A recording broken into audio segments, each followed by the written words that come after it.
그럼 급성 신우염은 어떻게 진단이 되는지 말씀을 드리겠습니다. 급성 신우염은 우선 복부 CT나 영상을 통해서 진단을 해야 하지만 현실적으로 우리가 항상 복부 CT를 찍을 수 없기 때문에 임상의 증상과 기본 검사 결과를 종합해서 진단하게 되는 경우가 실제 진료실에서는 더 많습니다. 급성 신우염이 의심되는 모든 환자에서 소변 검사와 또 소변 배양 검사를 함께 시행을 하고요. 소변 검사에서는 소변에서 백혈구가 나오는 농료 그런 것들을 확인을 해야 합니다. 또한 소변 배양 검사를 통해서 원인균과 항생제 감수성을 확인하여야 합니다.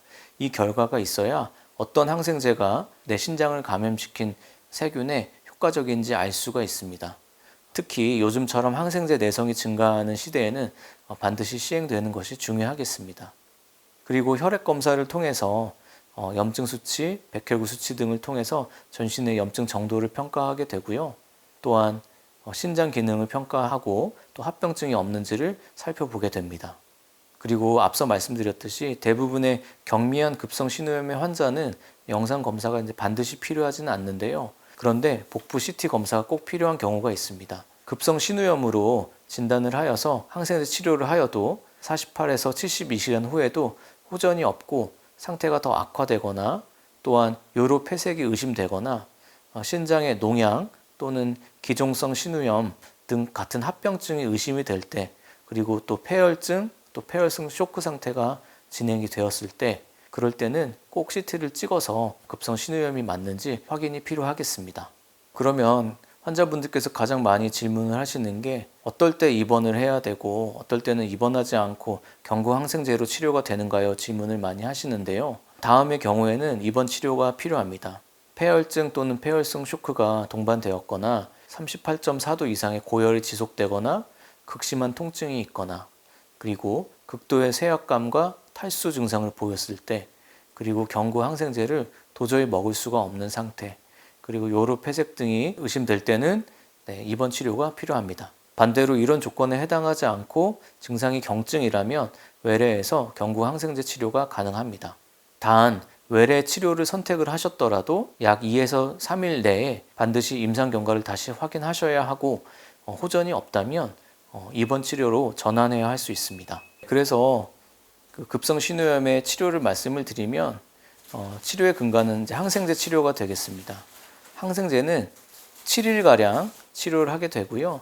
항생제 치료를 시작하고 48시간에서 72시간 내에 증상이 호전되기 시작해야 하고요. 이 시간이 지나도 호전이 없고 악화가 된다면 내성균의 가능성, 요로 폐색, 농양 등의 합병증을 반드시 재평가하셔야 됩니다. 그리고 증상이 나아졌다고 항생제를 중간에 끊으면 절대로 안 됩니다. 처방된 기간을 반드시 다 지켜서 복용하셔야 합니다. 급성 신우염의 대표적인 합병증들로는 당뇨 환자에서 특히 위험한 기종성 신우염, 이것은 세균이 신장 조직을 파괴하고 가스를 생성하는 상태가 되겠고요. 또한 신장 농양이 있는데 신장 내 고름이 잡히는 것입니다. 이럴 때에는 단순 항생제 치료만으로 해결이 안 되고 경피적으로 배농이 필요할 수가 있습니다. 그리고 신유두 괴사가 있겠는데요. 신장 조직에 손상이 진행이 되는 상태고 당뇨나 요로 폐색이 있을 때 위험합니다. 그리고 폐혈증으로 진행이 될 수가 있는데 신장 감염이 전신으로 퍼진 상태이고 이럴 때는 또 즉각적인 입원과 정맥 항생제 치료가 반드시 필요합니다. 말씀드린 이런 합병증들이 오지 않으려면 적절한 시기에 적절한 항생제를, 그 다음에 복용 기간을 꼭 지켜서 끝까지 잘 복용하셔야 합니다. 급성 신우염은 대부분 방광염이나 하부 요로 감염에서 시작이 됩니다. 따라서 하부 요로 감염 자체를 예방하는 것이 신우염 예방의 출발점이 되겠습니다. 수분 섭취를 충분히 하시고 하루 권장량의 물을 마시면 소변으로 세균이 씻겨 나가게 됩니다. 소변을 너무 오래 참거나 그렇게 되는 경우에 방광 내에 세균이 번식할 시간을 주기 때문에 요일을 느끼신다면 바로 화장실을 가셨으면 좋겠습니다. 또한 성관계 전후에도 소변을 보시면 좋겠는데요. 성관계 후에 소변을 보는 것은 요도 내의 세균을 물리적으로 씻어내는데 도움이 되겠습니다. 그리고 올바른 위생 습관이 필요한데요.